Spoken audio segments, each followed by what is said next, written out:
복싱, 종합 격투기 등은 체급별로 경기를 진행합니다. 그래서 공식 대회에서는 50kg 선수와 100kg 선수가 서로 맞짱을 뜰 일이 거의 없어요. 그런데 피셀 리트 같은 사고력 시험은 체급을 나누지 않고 IQ 100 언저리의 평균적인 사람과 IQ 148이 넘어서 멘사 회원인 사람이 같은 시험지로 상대 평가를 받습니다. 물론 IQ가 전적으로 점수를 결정짓는 것은 아니지만 그래도 뭔가 좀 불공평하지 않나요? 두뇌의 체급 차이는 분명히 존재한단 말이에요. 이게 몸무게처럼 겉으로 잘 드러나는 것이 아니라서 안 와닿을 수도 있는데 컴퓨터 생각해보세요. CPU도 모델에 따라서 성능 차이가 심합니다. 벤치마크 점수가 다 다르다고요. 이 영상을 보는 분들의 두뇌 성능도 그렇게 다를 거고요. 도대체 이 차이를 어떻게 해야 될까요? 다행히 평범한 두뇌를 가진 분들이 피셀 리트에서 천재와 대등하게 맞짱 뜰 수 있는 방법이 있습니다. 제가 예를 하나 들어볼게요. 1부터 100까지를 더하라. 여러분도 어떻게 풀 거예요? 설마 이걸 하나하나 차근차근 더해갈 사람은 없겠죠? 왜냐하면 우리는 수학 시간에 이런 문제의 해법을 배웠기 때문이에요. 1부터 자연수 n까지의 합 2분의 n 곱하기 n 플러스 1 이런 공식은 다 머릿속에서 잊혀졌겠지만 1 더하기 100은 101, 2 더하기 99도 101, 3 더하기 98도 101 그렇게 쭉쭉쭉 해보면 101이 50개 있는 거죠. 그래서 101 곱하기 50 하면 5050 순식간에 풀 수 있죠? 이런 문제를 어떻게 푸는지 발상법, 해법을 알고 있기 때문입니다. 자, 그렇다면 천재는 우리와 어떻게 다를까요? 천재는 해법을 배운 적이 없어도 스스로 해법을 만들어서 풀어냅니다. 세계적인 천재 수학자 가우스는 무려 10살 때 학교 선생님이 쉬려고 이거 풀라고 내놓으니까 다른 애들이 이거 하나씩 더해 나갈 때 그냥 순식간에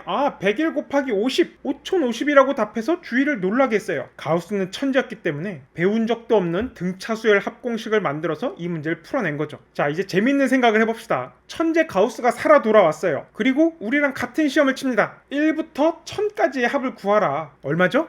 1001이 총 500개 있으니까 1001 곱하기 500, 500, 500, 50만 500이라고 우리 빠르게 답할 수 있죠. 아무리 천재 가우스라고 해도 방금 우리가 풀었던 방법과 시간에서 그렇게 큰 차이를 내기가 어려워요. 네, 이게 바로 천재와 대등하게 맞짱 뜨는 방법입니다. 해법이 이미 알려진 문제들로 구성된 링 위에서 같이 싸우면 돼요. 뒤집어 말하자면 내가 풀어야 할 문제들의 일반적인 해법, 문제풀이 매뉴얼을 알아두면 평범한 두뇌를 가진 분들도 비범한 두뇌를 가진 분들과 대등하게 맞짱 떠볼 수가 있어요. 예를 들어 2012년 민경채 피셋 언어논리 24번인데 어떤 국가에 7개의 행정구역이 있고 이런 식으로 인접해 있다. 일반적인 해법을 모르는 평범한 두뇌를 가진 분들은 이걸 막 그려보려고 해요. 그럼 이렇게도 그렸다가 저렇게도 그렸다가 여러 번 시행착오를 겪으면서 이런 그림을 완성합니다. 물론 그리는 사람에 따라서 다른 모양이 나올 수도 있습니다. 이렇게 사각형으로 나타내면 좀 더 예뻐 보이죠? 자, 그런데 구역별 인접 여부를 따지는 방식은요, 이미 수학자들이 인접 행렬이라고 해서 일반적인 해법을 다 마련해 놨어요. 이거를 제가 일단 문제를 푼 다음에 뒤에서 소개하겠습니다. 사실 이 문제를 푸는 가장 단순 무식한 방법은 그리지 말고 선지를 보면서 그때그때 판단하는 거예요. 제시된 조건을 더 읽어보면 각 구역은 4개의 정책 A, B, C, D 중 하나만 추진할 수 있고 각 정책은 적어도 한 번씩은 추진된다. 또한 다음 조건을 만족해야 된다.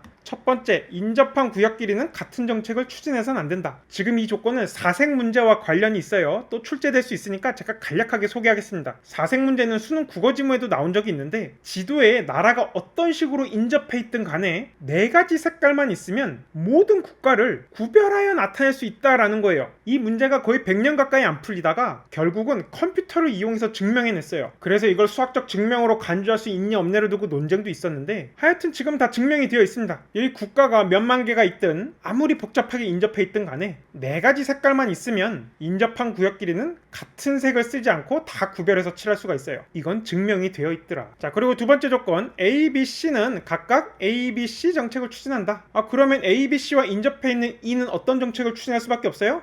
D를 추진할 수밖에 없죠. 그래서 E는 D 정책을 추진할 수 있다. 추진해야 하니까 해야 함은 할 수 있음을 함축함으로 추진할 수 있다도 적절하죠. 이 발상은 시험에 자주 나오는 거니까 혹시 모른다면 이 영상 꼭 한번 보고요. 자, F는 어떻냐? F는 A와만 인접하니까 A만 아니면 뭐든지 할 수 있죠. 그래서 B나 C나 D 중 하나의 정책을 추진할 수 있다. 당연히 적절하고요. 3번, D가 D 정책을 추진하면 G는, D가 D를 추진하면 G는 A, B, D를 쓸 수 없으니까 C만 추진할 수가 있죠. 따라서 3번도 적절. 4번, E가 D 정책을 추진하면 G는 C 정책만 추진할 수 있다. 지금 G는 E와 인접하지가 않죠. A는 A를 쓰고 B는 B를 쓰니까 D가 C를 쓰고 G가 D를 하는 게 가능합니다. D가 C를 쓴다고 해도 아무런 모순이 없어요. 따라서 C 정책만 추진할 수 있다. 이것은 반드시 참이라고 할 순 없더라. 끝으로 5번 G가 D 정책을 추진하면 D는 B 혹은 C 정책만 추진할 수 있다. G가 D 정책을 시행하고 A는 A를 시행하니까 D는 B 또는 C만 추진할 수 있겠죠. 따라서 5번도 적절. 자, 이 문제 굉장히 쉽게 풀 수 있었죠? 근데 여기서 그냥 넘어가면 안 돼요. 이 문제는 표준화된 해법이 있는 문제이기 때문에 충분히 더 어렵게 응용될 수가 있어요. 무엇보다 2019년 민경채 자료 해석 23번에 인접 여부를 나타내는 일반적인 해법이 나온 적이 있어요. 이게 바로 인접 행렬이에요. 가로축과 세로축을 똑같이 한 다음에 인접하면 1, 인접하지 않으면 0,